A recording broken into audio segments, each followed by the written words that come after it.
Liebe Besucher, eine der interessanten Funde, die in der Ausstellung des Nationalmuseums ausgestellt ist, eine Form für Bedrucken. Shitgari oder Bedrucken gilt als eine der ältesten Handwerke der Tadschiken und existiert bis heute weiter. Shitgarun oder die Druckmeister nehmen einen weißen Stoff und tragen mit Hilfe von roten, schwarzen und gelben Farben mit Holzform darauf auf. Die Muster auf dem Stoff sind vielfältig. Eine der häufigsten Arten sind epigraphische Muster, die in dieser Holzform fachmännisch geschnitzt sind.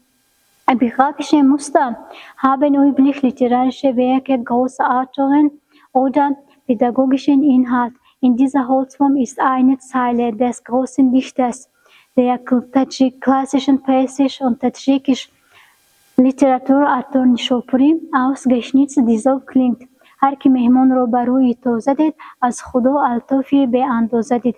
Das Schöne an der Form ist, die Buchstaben verkehrt herum geschnitzt werden. Wann der Künstler die Form in Farbe weißen Tuch auf einen Weißtuch legt, entstehen fachmäßige und perfekte Buchstaben. Liebe Zuschauer, wenn Sie mehr über diese seltenen Exponate erfahren möchten, dann willkommen im Nationalmuseum.